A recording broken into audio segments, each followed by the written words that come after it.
Lah padha karo kita kuwi dijlombrongake ning juranging kasangsaran. Yen kita wani kan para Jawata, ateges kita wani marang pangwasaning para dewa kuwi keluputan, mapanmu besok bakal ana ning Yamani, tegese ana ning neraka jahanam utawa ning kawah Candra Dimuka. Kula mboten ajrih kaliyan neraka jahanam. Kula ora wedi karo kawah Candra Dimuka. Wose sampeyan bali napa mboten? Ora bali menyang kayangan. Wah, ana dewa tak nggo gateng sirahe. Wah, Batara Bayu, Batara Bayu. Iki kinarya bukti lamun jeneng ulun gedhe rasa tresna ulun kelawan jeneng kita Permoni. Kula nuwun matur sembah nuwun namung nuwun sewu lho Bu Kulun.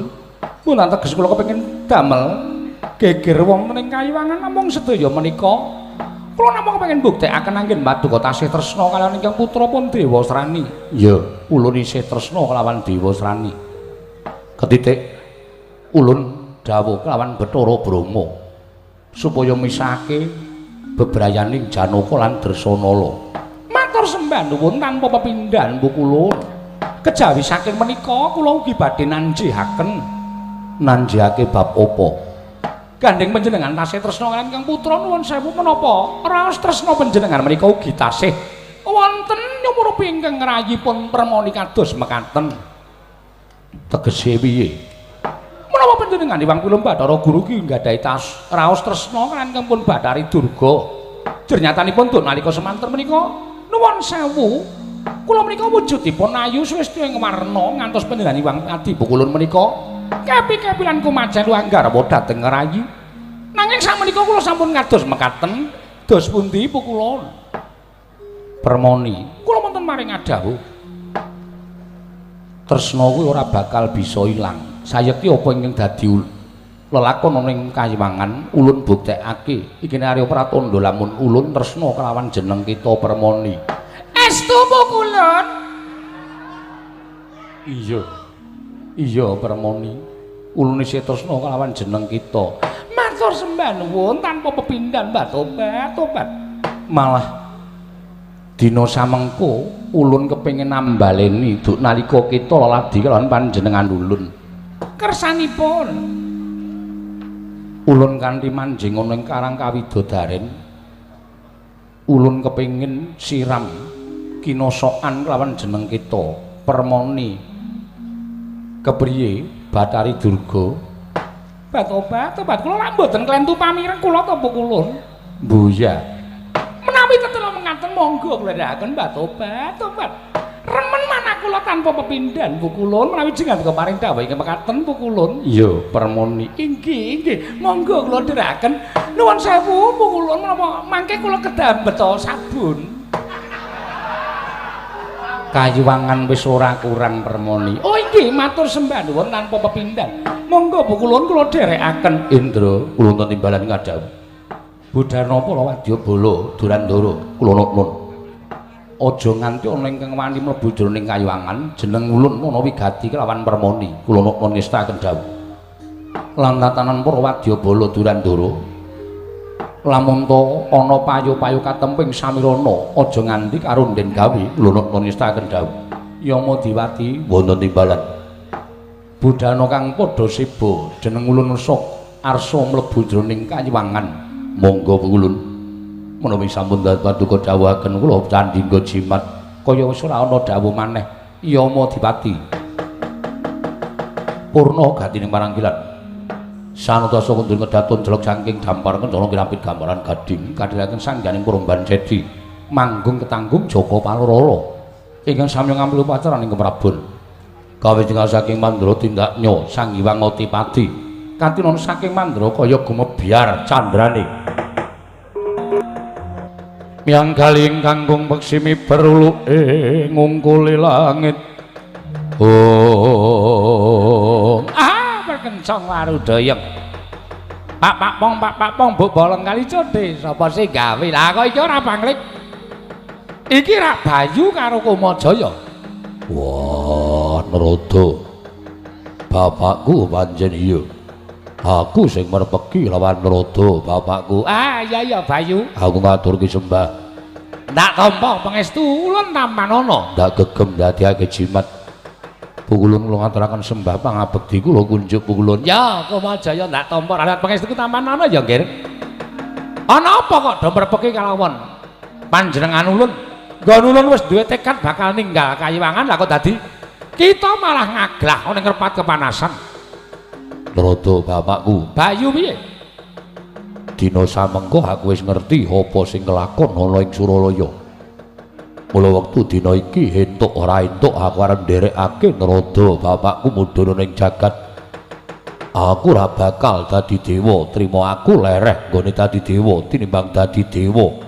Kecipratan alane Hyang Pikulun Manikmaya. Semanten ugi kula pukulun kula nggih boten badhe dados jawata boten dados menapa. Waton kula boten klepetan dedosanipun Hyang Pikulun Jatimurti. Kosek aja kesusu ya, Ger. Ya senadyan niat kita kuwi apik. Nanging bener tumrap kita, kurang bener tumraping Kayiwangan. Lire Narada bapakku paring dawuh ngono piye? Kayiwangan saiki pancen wis beda. Kayiwangan saiki pancen wis malih. Yo. Hyang Pikulun Jatimurti gugu kawan karsaning priyangga, nuruti kareping Betari Durga. Mongko ora krasa apa kang dadi tingkah laku ning Hyang Pikulun Jatimurti mau ndeder dosa wine ngangkara ning Suralaya. Mongko Suralaya ki papan panembah, Suralaya ki panutaning para titah.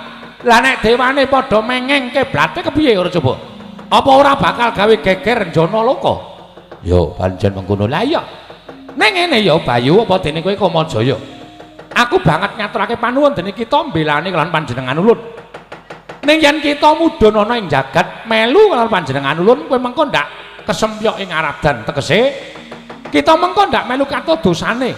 Dosa ulun kelawan Hyang Pikulun Jatimurti. Ning sumangsa ulun ora dosa merga ulun iki mbelani bebener. Ewadene tumrap iki Hyang Pikulun Jatimurti dianggep dosa, semangsa bara. Yo. Mula kang sangka kuwi kayangan ki butuhake dewa-dewa sing bener. Kayangan ki butuhake dewa-dewa sing suci lahir batine. Sing ora gampang kenggo dene ngapa wae. Saake-akeh wong tumindak ala kuwi nek isih ana sing becik kuwi sing iso ana pangarep-arep. Semono uga saake-akeh wong tumindak becik kuwi yen ana sing tumindak ala kuwi engko bakal nular marang kiwa tengene. Mula Bathara Bayu gandeng Kayiwangan saiki mengko dewane wis padha mengeng kiblate merga manut karo Hyang Jatimurti. Kita siji-sijining dewa aja ninggal Kayangan. Kayangan tularana pakarti sing apik, kayangan tularana pakarti sing becik. Mbok menawa kanthi tingkah laku ing kaya mengkono mau bisa gawe elinging para Jawata ing mapan ning Kayiwangan. Narada bapakku ngono. Ya. Wis, perkara aku mudhun ning jagat tak lakonane dhewe. Iki perkara ning Bathara Narada. Kita ora usah melu-melu perkara iki. Ala becik bener luput, bunga susah aku yang bakal nyandang. Kita bali ana ing swarga Maruta. Kamajaya kowe nang Cakrambang. Inggih ngestaken dawuh. Nanging sadurunge kuwi kok kaya ora kepenak penggali ingsun. Awat-awat ana nggon ulun mudhun saka ing Kayiwangan ya Bathara Guru nek ana ing Marajal saka sela-selane Garu kita wajib tanggung jawab. Yo lak dherekake kaya tekan tapel wates Kayiwangan. Yen ana sing ganggu gawe Narada bapakku aja melu-melu, aku sing bakal tanggung jawab. Yang ngono kuwi bener nggih. Lindho bumi konjeng kumalu guntur ketup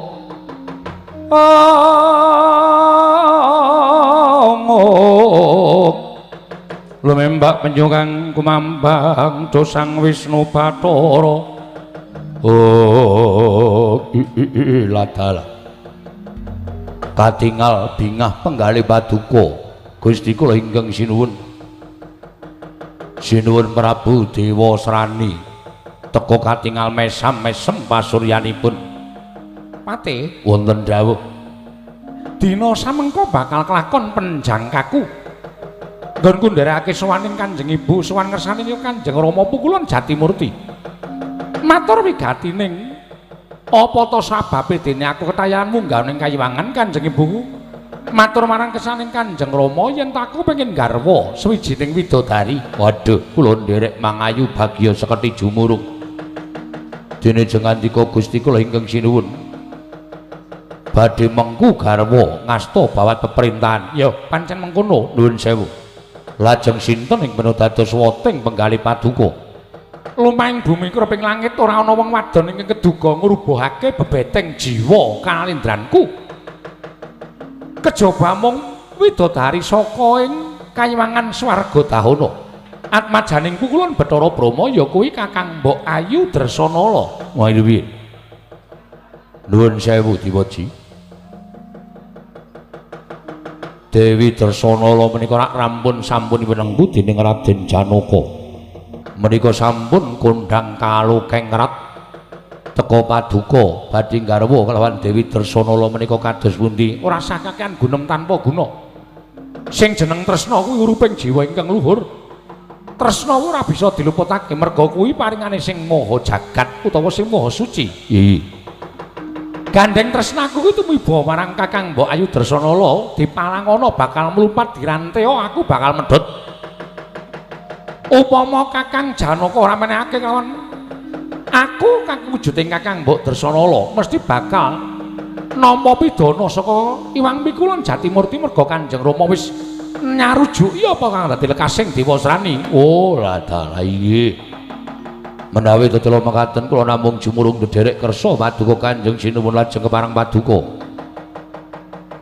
Peranganing para dewa ana ingkang sarujuk lan ana ingkang ora. Iya. Mula kowe jajaga ning repat kepanasan. Yen ana dewa ingkang bakal mudhun ning jagat, aja nganti wenehi dalan nanging balekno marang kayiwangan. Merga Jawata ingkang bakal mudhun ning jagat mau mung bakal mbebecer marang asmaning Iwang Jatimurti. Kejaba saka kuwi mung bakal ngabarake marang apa sing tak tindakake. Mula aja nganti kawanguran dening sapa-sapa dhisik. Mengko yen wis Dewasrani kelakon dhawuh karo Dresanala, bab perkara donya kuwi arep walik watu wis dadi wis dudu kewajibaning Dewasrani. Ngaten sinuwun ya. Menawi tetelo mekaten kula kantun nderek menapa wadyabala keparang dipun ketapaken sak wadyabalanipun ora ketang mung sithik supaya aja nganti ana ingkang mrucut saka sira patih ana dewa ingkang mudhun ana ing jagat kabeh wae ora ngomongake dewa sapa wae sing arep mudhun ing jagat balekno marang kayangan. Sendika ngestakaken dawuh pangkatipun ing abdi kepatihan bincang menapa ora ketang sambung ngobrol terus ingkang mangkatna dina iki. Lho iki nyuwun pamit sing ati-ati aja kaya bocah cilik pati.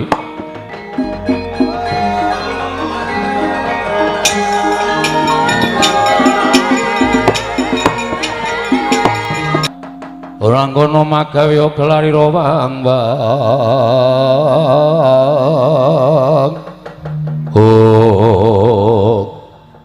Kaget aku kae lah.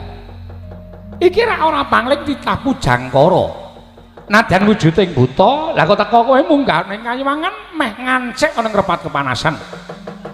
Mara gaging aku kita kuwi sapa? Kula abdinipun Sinuwun Prabu Dewasrani Pukulun. Nami kula pun Kunjara Yaksa. Kunjara Yaksa. Nggih, kasinggihan mekaten.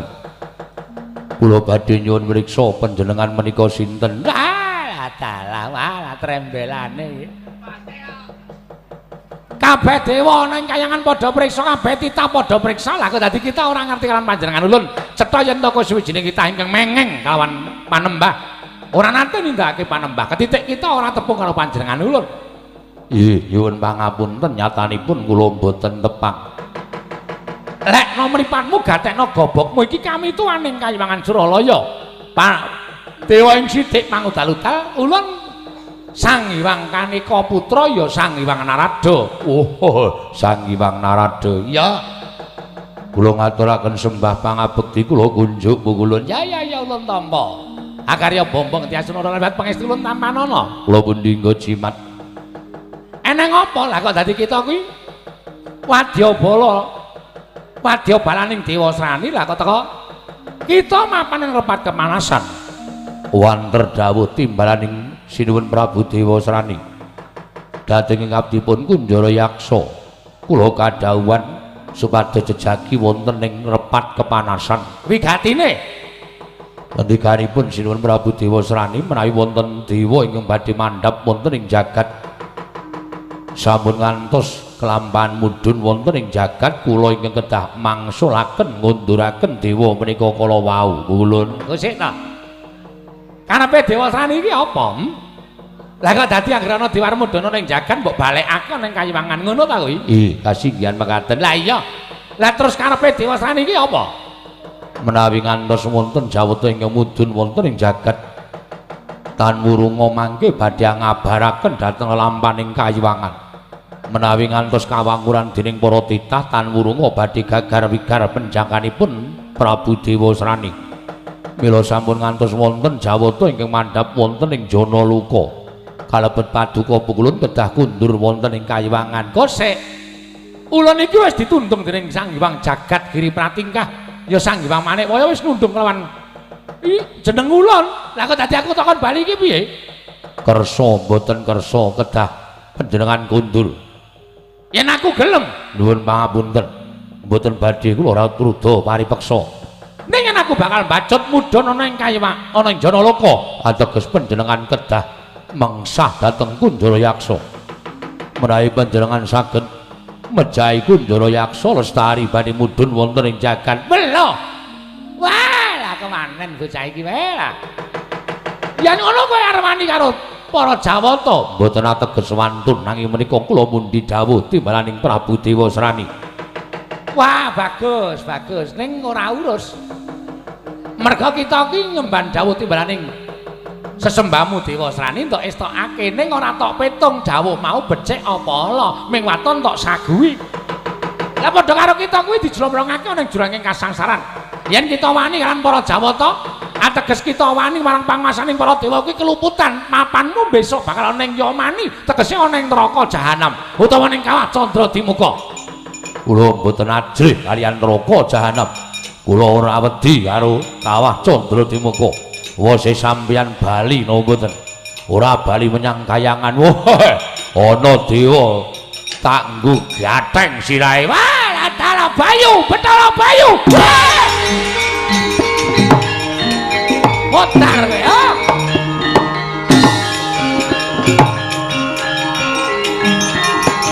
Woi.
edan.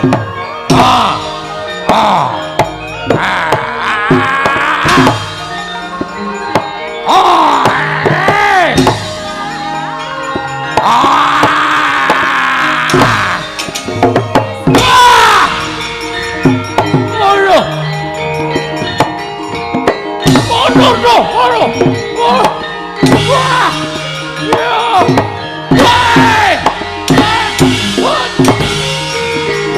Aduh, mati ya.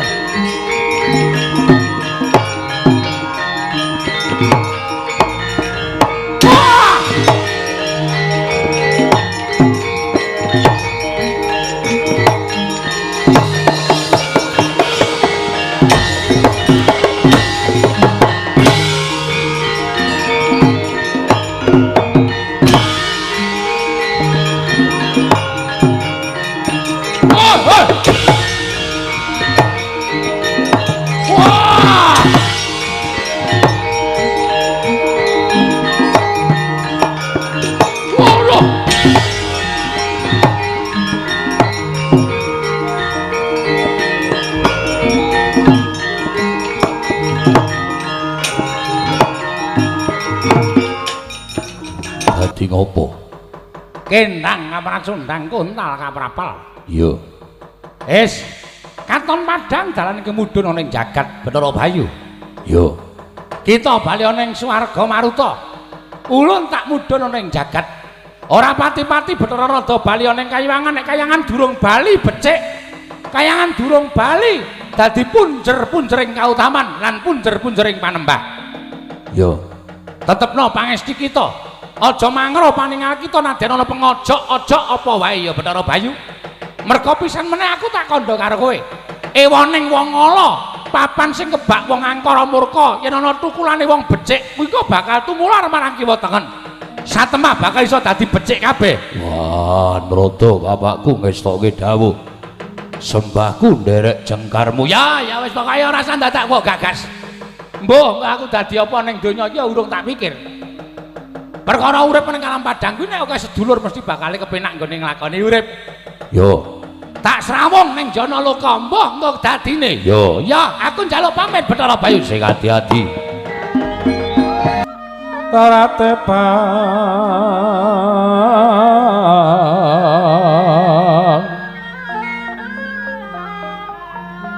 rayungan loma lengkung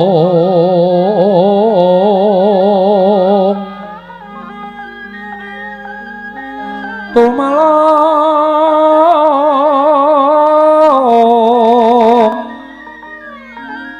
romambak wetyan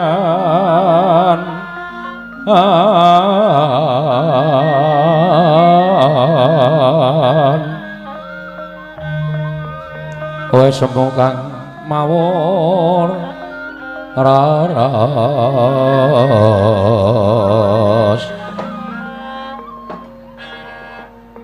nguname pasang kalimantabe tinebing nang lodune dumawaing tawang towang Rama Pukulun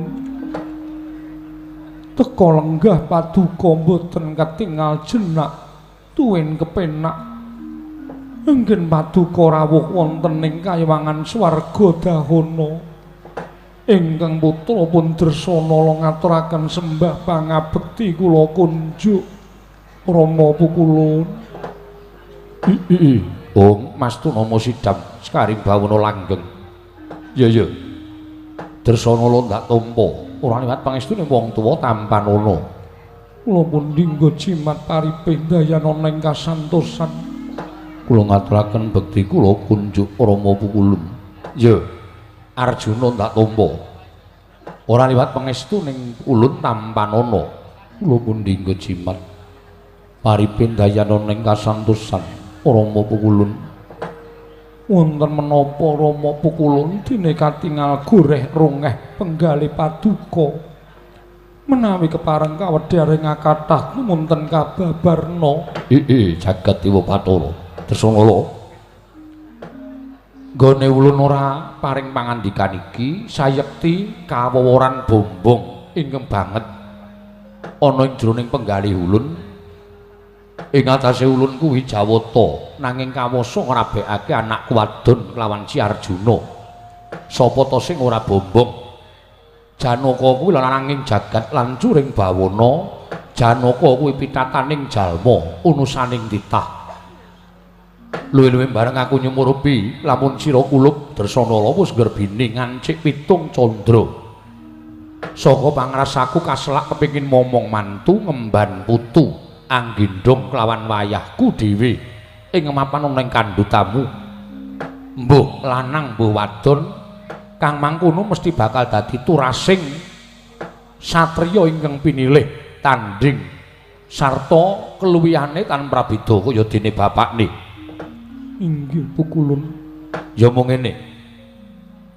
lilanana aku tak paring dawuh kelawan mantuku Janaka kula sumanggaaken pukulun Arjuna kula wonten paring adawuh Udakara wis pirang sasi munggahe pirang taun nggonmu ninggal kelawan negara Ngamarta ya kasatyan Madukara katrem olah katresnan mengku garwa kelawan Atmajaku Dresanala ana ing swarga dahana kene udakawisan pun setunggal warsa langkung pukulun anggen kula nilar dhateng kasatriyan kuwi negari Ngamarta Arjuna kula wonten paring adawuh sira kuwi satriyaning praja sira kuwi satriyaning praja monggo ketentremaning negara ora mung negara bebasan ketentremaning jagat kuwi ning pundhaking para satriya kuwatir penggalih ulun yen to nganti nggonmu ninggal negara Ngamarta sartaning kasatyan Madukara mau luwih saka sak warsa doh nyono cerak nyono padha mestani yen to nggonmu nilar kelawan jiwaning kasatriyan nggonmu ninggal kelawan kewajibaning kasatriyan merga katrem olah katresnan kelawan Atmajaku Dresanala mula ya nggih ora jeneng aku nundung kelawan sira kulub Arjuna wektu dina iki ora ketang sedhela tilik ana negara Ngamarta lan tilik ana kasatyan Madukara kejaba saka kuwi akeh garwamu ingkang padha ngantu marang praptamu ning negara Ngamarta lan kasatyan Madukara perkara anakku Dresanala sawetara titipna kelawan panjenengan ulun aku ingkang bakal ngluwenthah anak wadon sartane bocah ing mapan ning kandhutane bojomu Si Dresanala mula Arjuna ora jeneng aku nundung kelawan sira baliya tilik ana negaramu tetep ana jiwaning kasatriyanmu aja nganti tetel jiwa kasatriyaning Arjuna mung kalah karo katresnan mula kang sangka kuwi dina samengko ulun lilani kita ninggal swarga dahana kene bali marang negara Ngamarta ingkang wigati tilik kelawan kula warga sarta netepi marang jiwaning kasatriyanmu Arjuna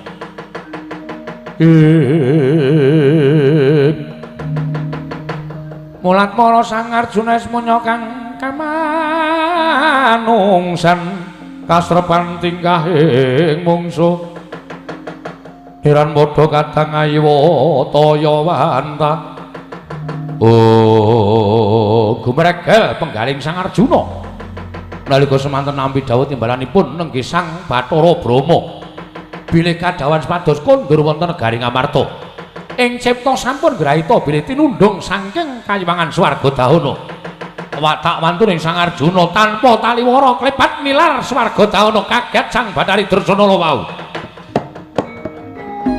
Pramu sepira luputing bapakmu aku njaluk ngapura yana Cahayu iki kabeh merga keluputane bapakmu Bathara Brahma ingkang aku wis ora duwe pilihan endi dalan sing kudu tak lakoni nalika semono aku ditimbali dening Iwang Jagadgiri Pratingkah lamun Iwang Jagadgiri Nata bakal misuda ya kuwi widodari ingkang olah jejogetan utawa widodari Langentaya monggo kowe tinuding bakal dadi widodari ingkang olah jejogetan ning kayiwangan monggo syarat-syaratane kudu ora kena ginarwa dening sapa-sapa lan ora wengkena winengku dening sapa-sapa Dresanala nganti aku kudu atur dura kelawan anakku wadon nggonku nundung karo Janaka iki mau pancen niatku ora takon tilik marang negara nanging pancen kepengin banget aku nindakake dawuh Iwang Jatimurti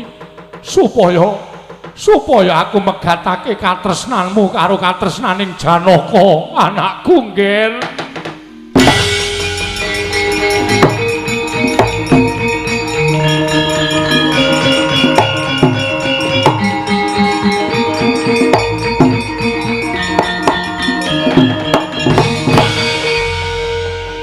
Wonten kandhi kanyono-nyono teka mekaten pangandika paduka. Dados sedaya lelampahan menika punjeripun Kanjeng Eyang Pikulun Jagat Girinata. Iya, apuranen bapakmu. Aku ora iso piye-piye. Aku katarungku marang panguwasaning Jagat Girinata. Mula aku kudu paripaksa, kudu mentala babagan iki. Menawi mekaten jengandika Rama Pukulun boten wantun mantur kaliyan Eyang Pukulun Jagat Girinata. Lilanana kula ingkang badhe minggah wonten ing Kayiwangan Suralaya kula piyambak ingkang badhe matur kaliyan Hyang Jagat Giripati. Bersana aja wong ayu aja. Bersana.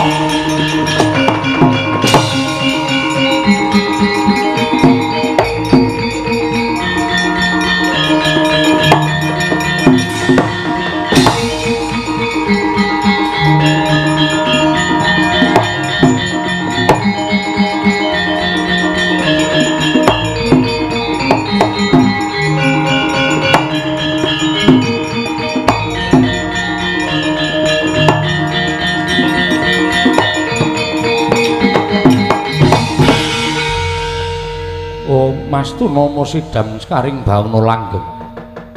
Iki mboya pangling kaya wayah ulun Nini Dresana. Sembah kula kunjuk Eyang Pukulun, ya ulun tampa. Ana wigati apa dene jeneng kita ngabiyantara nang ngarsa ulun? Pukulun, gendheng kula dereng mangertos menapa werdinipun ingkang sinebat tembung garwa. Kula nyuwun dawuh garwa menika menapa? Garwa kuwi rong pribadi ingkang wis dadi sak badan. Loro-lorone duwe ancas gegayuhaning urip ingkang wis ditunggalake. Kuwi sinebut garwa. Uga ana ingkang nyebutake garwa kuwi sigaraning nyawa. Nyawa loro ingkang wis dadi siji lan ora bakal bisa dipisahake dening apa wae. Paduka Eyang Pukulun saged paring dawuh mekaten nanging nyatanipun boten saged netepi dhateng menapa ingkang dados werdinipun tembung garwa. Sababe apa dene jeneng kita matur kaya mengkono? Kenging menapa paduka mentala dawuh kan Kanjeng Rama misahaken katresnan kula kaliyan Pangeran Arjuna. Pukulun kula mboten saged pisah kaliyan Pangeran Janaka. Kula mboten saged pisah kaliyan memani ing jantung kula. Pukulun marang padukan jabel dawuh kaliyan Kanjeng Rama Pukulun Bathara Brama. Dresana sayekti apa kang dadi dawuh ulun sepisan dadi mboyakena wolawali. Malah kita ngerti yo apa ingkang ndak kandhake kelawan bapakmu sayekti mau mung goroh ingkang wigati lamun kita pisah kelawan Janaka kita bakal winengku dening Atmaja ulun. Ya kuwi nalindring Nusuwa Kambana ya ing Nusuwa Rukmi Atmaja ulun Dewa Srani Dresanala plak kapitara Sang Dresanala.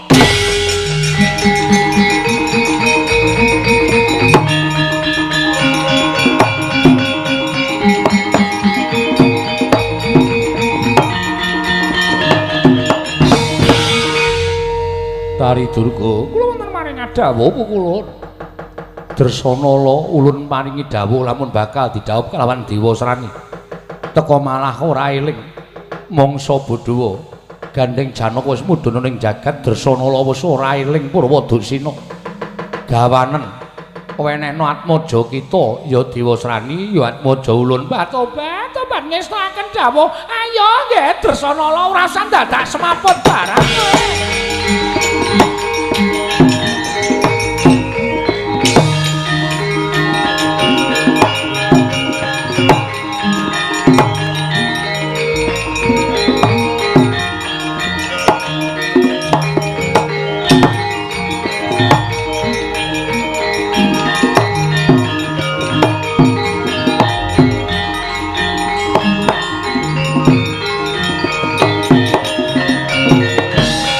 Panudya Utama ngambar arum ngambar arum sang kusuma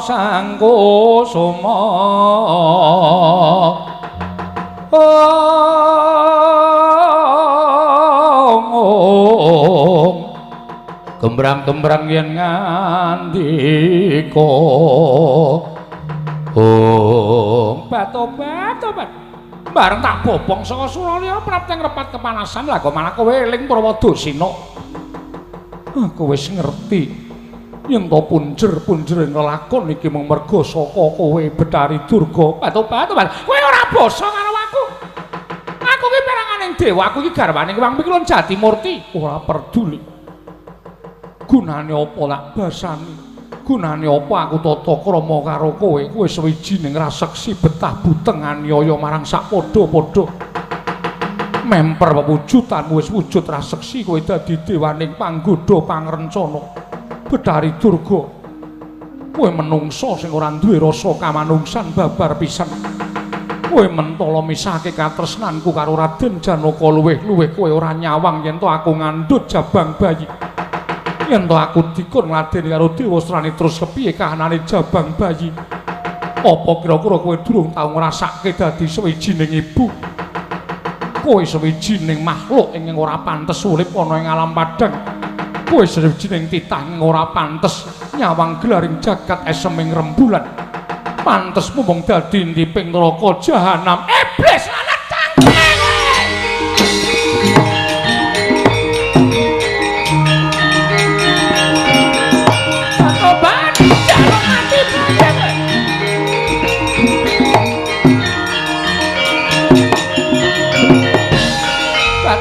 Tobat ayumu ayu ning cangkemmu elek. Tobat kowe ngono-ngono karo Betari Durga. Derajatmu ya apa?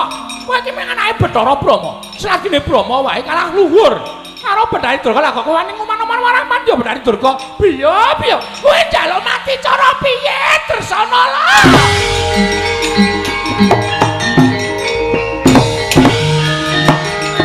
Podar.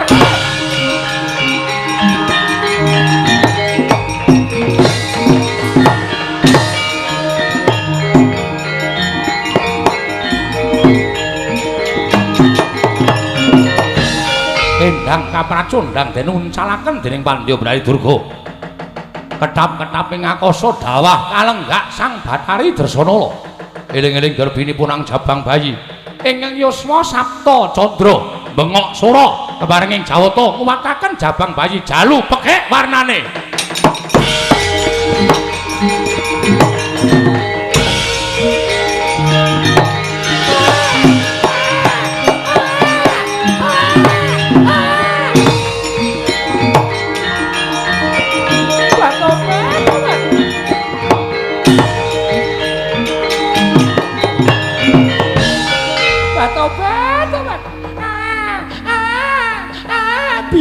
Piye? Rekane arep tak pateni malah ndoboli. Tobat tak uncalke ado tibamu kowe tiba. Tiba bengok sora nganti jabang bayimu lair piye? Lanang apa? Tobat lanang. Piye ana kutile semono. Cetha lanang iki Tobat Dresana lho anakmu lair. Dewa Srani. Iki Dresana lho ora elek mergo anake lair. Gawanen rukti nang negaramu Dewa Srani. Wah, Kakang Mbok.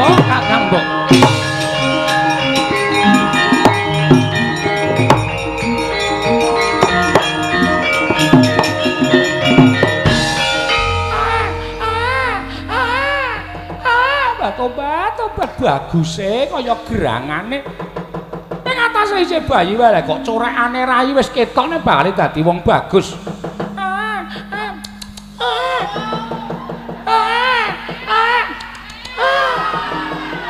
Tobat ngelak bocah iki. Lagi lahir wae durung disesepi karo mbokne wis ditinggal karo mbokne.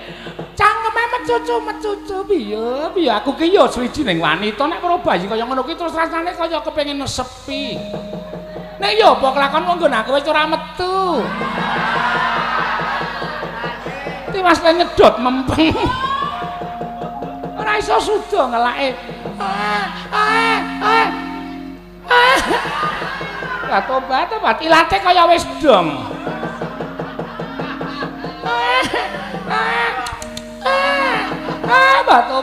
Tobat aku apa ya mentala ora jajal. Kowe kudu tekaning mati, jambang bayi kowe kudu tekaning mati. Merko yen kowe ora tekaning mati kowe mesti bebeda dhauping anakku lanang karo ibumu. Sing gedhe pangapuramu ya jabang bayi kowe kudu tekaning mati. Tak sabetke watu gilang sumyor kuwandamu. Aja ngatutke dosane Bedari Durga ya, bocah.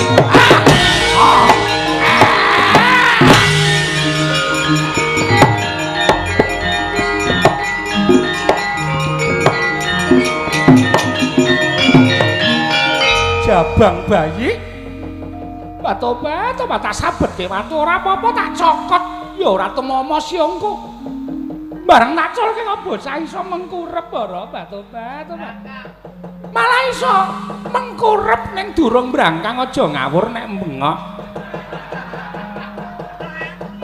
ora dong rasa bengok mengkurep saya lagi brangkang cenanangan gerangan bangkang ya wangun bayi kok urung-urung berangkang. Tobat. Tobat kowe jebul luput senjata tawa tegese ora temomo dening apa wae. Apa digerak rasa mateni karo kowe? Kowe tak cemplungke kawah candra di muka lebur tumpur kuwandamu kowe bayi.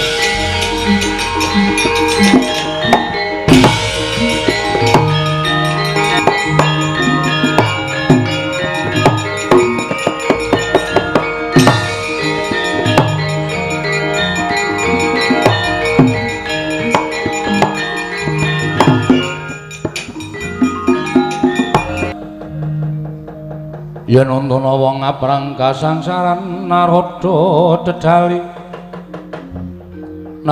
dedali kedunya kaleweran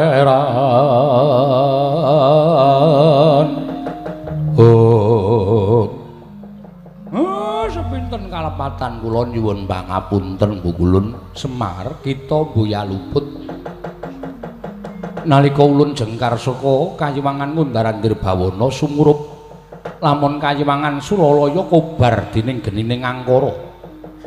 Tumuli ulun nyasmitake lawan jeneng kita. Kita tanggaping gati ninggal Karang Kadempel munggah eneng Kayangan. Nggih. Kita wis weruh lelakon ingkang dumadun ing Kayangan. Purwa Madyawusana pun boten wonten sing karempit. Nganti boten iso ngampah mubal babaling kanepson. Upama mempera lan wanguna kula dhewe sing ajeng jangkah teng Kayangan. Ning gandeng pukulun boten nglilani nggih. Kula wontenipun namung manut. Iya Semar nggih. Bayi ingkang tanpa dosa. Iki kaningaya dening patraping Manikmaya ingkang tansah nyarujuki kelawan lelakone Betari Durga. Nggih kula ngertos. Nganti nerada wae keplayu saka Kayiwangan. Nggih. Yen to ulun ora ndhisiki nyemplung ana ing kawah tak kira bocah iki mesti bakal tekaning pati nanging gandeng ulun ingkang mlebu jroning kawah ingkang kebak geni kaya mengkene wekasan sirep ora ana rasa panas. Nggih. Mula Semar ulun titip kelawan bocah iki nggih rampungna lelakone. Nggih sendika. Terus kejaba saka kuwi kita ingin dadi seksi dawuh ulun. Nggih keparengipun bocah iki gandeng wiwit lair saka garbane ibune wis kaningaya sarta nandang prihatin. Mula bocah iki ulun anggep dadi wiji sejati. Tegesipun tegese wiji sejati ya mung bocah iki ingkang pinilih lawan panjenengan ulun dadi kelangenan ulun ing ngendiening bocah iki ing kono lenggah sangasih prana ya panjenengan ulun. Wah nggih matur sembah nuwun. Lah terus lare niki ajeng diparingi tetenger sinten? Semar Seksenana. Gandeng bocah iki diuncalake ana ing jroning kawah, mongko kawah iki papaning geni. Mula Seksenana jagat saisine ulun ingkang bakal paring tetenger, bocah iki ulun paringi tetenger Bambang Wisa Geni Semar.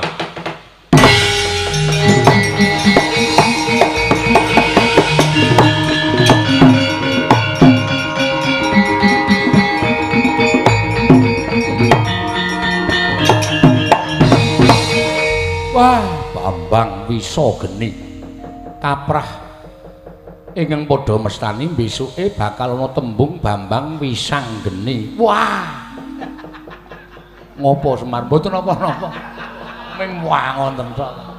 Wisang Geni. Iya. Wis Wisang Geni bakal duwe kekuatan ingkang teremprap ngungkuli lan sak pepadaning titah. Wisang Geni duwe daya kekuatan ingkang ngungkuli marang sak pepadane.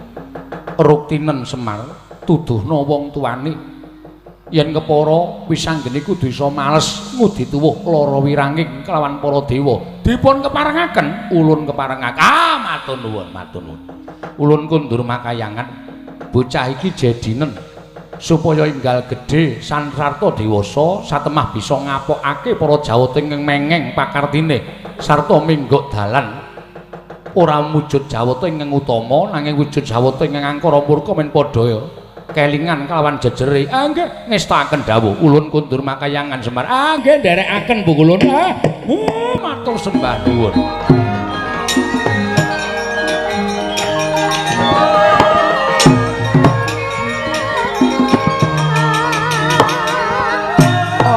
Balik titiyane kandayane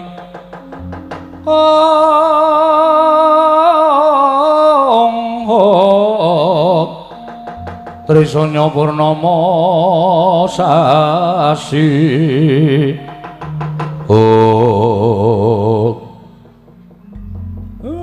bareng tak dusi banyu gege tak suwunke karo sing gawe urip lah kok wah mencorong tejane. Loh iki ana watu kok iso omong. Waduh. Aku ki wong. Oh, kowe wong to? Lah kowe iki sapa? Aku sing momong kowe. Aku sing didhawuhi momong kowe. Sing momong aku? Iya. Terus jenengmu sapa? Wah, pancen bocah pinter tenan. Wis ngerti tembung jeneng barang. Kowe nek nyebut aku kakek ngono wae. Kakek? Iya. Kakek ngono tok? Lah terus aku takon kowe, Kek. Aku kuwi sapa? Kowe kuwi lagi wae tak gedhekke saka wujud bayi. Jenengmu Bambang Wisanggeni. Bambang Wisanggeni? Ya Bambang Wisageni. Ya Bambang Wisageni. Heeh. Iki kok kiwa tengen geni kabeh ki apa, Kek? Kene iki jenenge Kawah Candra Dimuka utawa ana sing nyebut neraka. Wah. Neraka? Wah, lah mula aku ki tolah-toleh mrana-mrana akeh swara teng brengok njaluk tulung kok ora ana wujute. Nek tok matke eneng wujute. Apa iya, Kek? Iya. Nek tok matke eneng wujute. Saiki aku weruh, Kek. Lah, rak ngono to. Kae kok ana wong digantung ilate melet dikethok kae. Lah ndi? Kae. Iki papan wong nggo nyiksa wong sing tumindak angkara.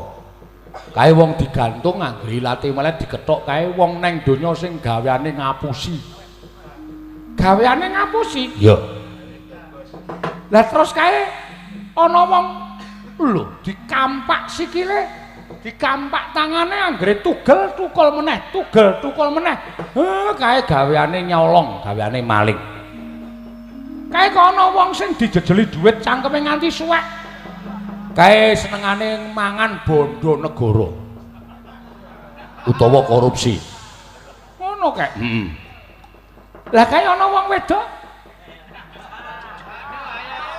Endi? Kae lho, Kek. Kae ana wong wedok tadi. Rubung wong wedok pirang-pirang. Terus saben wong wedok sing ngrubung nyilet awake. Awake tatu medhegete mari meneh disilet meneh. Endi to? Kae lho. Wah. Kae germo. Sing senengane adol wong. Mula kaya ngono kae. Wo werna-werna ya, Kek. Werna-werna. Kae kok ana wong nggawa gelas sirahe ditutuki dhewe. Kae wong ngeterke wedang sing ora tau rata.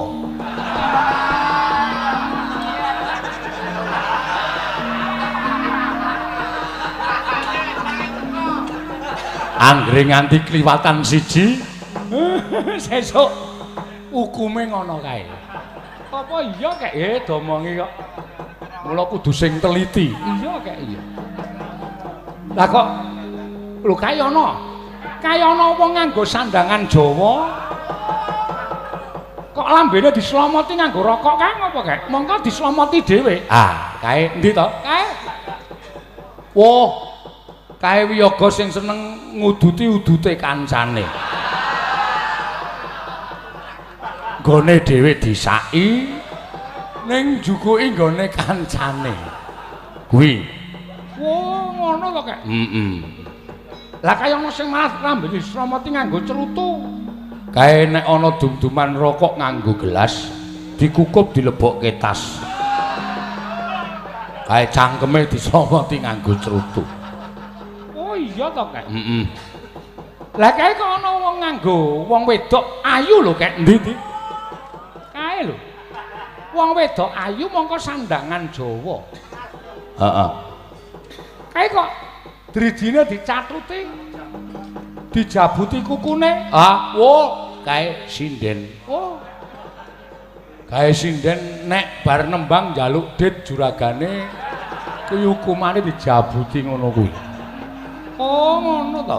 Dadi kabeh iki mesti mawa dosa. Oh iya, Kek.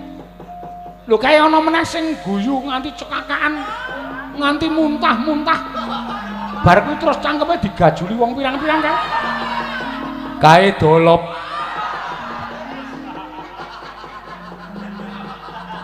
Matine rekoso ngono kae. Oh, ngono lho kae. Heeh. Kae kok ana wong nganggo sandangan Jawa. Mlaku dijegal terus digebuki. Kae wiyaga sing bola-bali nguyuh. Urung wanci ning nguyuh wis nguyuh. Kae hukume kaya ngono kae. Lah kae kok beda dhewe kae. Sendi? Kae lho, ana piyayi kok nganggo sandangan Jawa. Lenggah neng kursi mongko kursine empuk. Sajake kepenak mangan woh-wohan pirang-pirang. Dirubung wong ayu-ayu kae sapa? Oh, kae dalang. Akeh sedakoe mergo nglipur wong pirang-pirang. Lah kok ora gelem turung karo wiyagane? Sengit karo wiyagane. Sengit karo wiyagane. Oh, ngono to, Kek? Heeh. Kek? Piye? Aku takon karo sampean. Takon apa? Aku ana iki mestine ana bapakku, ana ibuku. Ibuku sapa? Bapakku sapa, Kek? Wala iki. Nek saiki durung wancine. Lah terus ngene bae. Ayo kowe tak jak ning Karang Kadempel. Mengko kowe tak duduhi bapakmu sapa, ibumu sapa. Ning kowe kudu budidaya goleki bapakmu karo ibumu. Ngono, Kek? Heeh. Ning Karang Kadempel ki ning gone sapa? Ning omahku. Oh, kowe duwe omah to? Wah, ngece bocah. Omahku ya nadyan kaya ngapa wujute ning aku duwe. Karang Kadempel kuwi apa? Desa. Oh, desa. Ya. Mengko tak tepungke karo anak-anakku. Wah. Kowe duwe anak? Duwe. Apa ana wong wedok sing gelem karo kowe? Lah. Setan ora. Malah ngece karo aku. Aja mbok ece, bojoku kuwi widodari. Wah. Widodari? Kowe lah edan. Apa kuwi Widodarine katarak apa piye? Gelem karo kowe? Ah ora pancen wis binesti kaya ngono. Ayo aja kokean omong. Tak kanthi nang Karangkadempel mengko tak duduhi bapakmu karo ibumu ning kowe kudu wani budidaya. Iya, aku manut kakek. Ayo karo aku. Ayo kae tak derekake.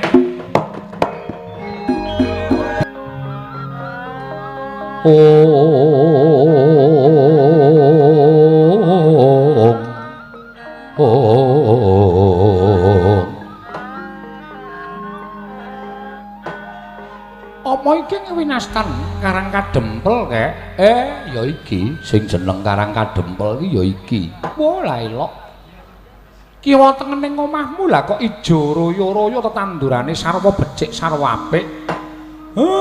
Panggula wentahing tetanen pancen ora ming pambudidaya nanging sinartan donga. Sabab donga tanpa pambudidaya kuwi ya ora ana gunane, pambudidaya tanpa donga kuwi ya muspra ora ana apa-apane. Mula kabeh pancen nganggo srana. Mengkono kek? Iya. Ya ming aku gumun. Ing atase aku bareng tekan Karangkadempel kene lah kok kowe lah dalah. Sing ning mburi kuwi nek kewan-kewan apa kek? Oh, trondolo iki. Padake kewan, Truk. Gong. Kowe karo aku padake kewan. Sing ngomong sapa? Kaya apa? Satriya sing ning mburi kaya sing ning ngarepe bapak kaya apa? Canom ngendi kuwi, Pak? Kowe engko tak kandhani nek wis rampung rembugane. Ora semacam-macam lho, Mir. Kowe iki anake wis 3. Gareng aku Petruk. Ayo. Tumindak ora prayoga kowe, ha? Aja ngawur. Kowe engko tak kandhani aja ndakwa bapakmu sike. Wes ora kowe iki arep tuwane glidhik. Ceniningan soan. Dengkulmu mlocot. Kowe sapa, Kek? Iki anakku. Lho. Kuwi anakmu? Heeh. Sing mripate ora bener kuwi sapa? Wah, jan nglarake ati suarane iki, Truk. Ya sabar. Iki Nala Gareng. Nala Gareng. Nala Gareng ki lak sing ngower-ower ning dhuwur kae to, kae Gareng Pung. Sing dhuwur sapa? Sing dhuwur irunge dawa kuwi Petruk. Weh, lah dalah. Ana wong kok jenenge Cakruk. Oh, bagus-bagus budhek. Petruk kok ya Cakruk. Lah sing mripate kaya ndok ceplokan kuwi. Lambene jembare ora jamak kuwi sapa? Iki anakku ragil jenenge Bagong. Loh. Ana wong kok jenenge Ngesong. Ngesong nggo mendem kowe kuwi apa piye? Bagong. Oh, wis sapa ta, Mir? Iki jenenge Raden Wisanggeni. Anake sapa? Perkara anake mengko tak kandhani ning kosek aku tak crita karo Ndara Wisanggeni sik. Kok ketoke nyolowadi kowe? Menengo to. Aja nyaut-nyaut dhisik. Kakek, piye? Kakek mau janji karo aku yen to tekan kene aku arep tok kandhani bapakku sapa, ibuku sapa. Ah, kowe tak kandhani. Nek kowe takon bapakmu sapa, ibumu sapa? Prasaja, aku ora ngerti. Lah, jenenge kowe ngapusi karo aku, kosek to kosek. Aja kesusu. Aku ora iso ngandhake bapakmu karo ibumu ning aku iso menehi pituduh. Pituduhe piye? Kowe ora usah dadak takon sapa-sapa. Ning takono para dewa. Dewa kuwi apa? Dewa kuwi sing nitahke awake dhewe. Papane menyang endi? Papane menyang kayangan kono. Kayangan kuwi ngendi? Kayangan kuwi papan sing gumantung tanpa cantelan. Ana papane ndah, ing kono sinebut kayangan. Lah, dewa-dewa kuwi uripe ning kayangan. Apa to sababe kowe takon karo dewa? Merga dewa kuwi ngerti mubahmu si ing titah. Nek nganti dewa ora iso ngandhake bapa karo ibumu, wajib dewa tok jotosi, nek perlu tok ajar. Dijotosi iki dikapake. Lah iki. Bagong piye?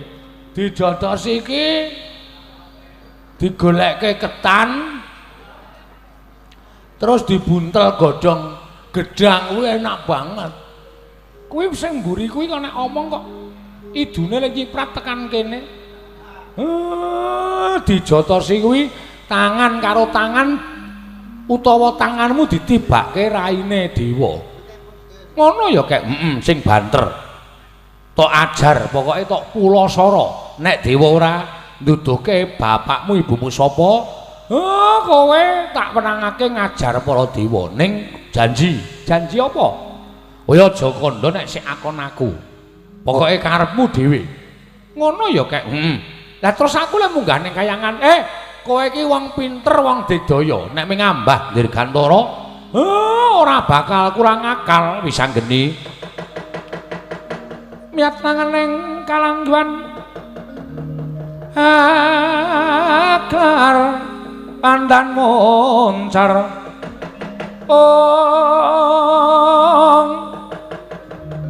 Tinon ler kakonang surem sorot tahan badang kasoran bacaring purnameng gegono dasari mongso katiga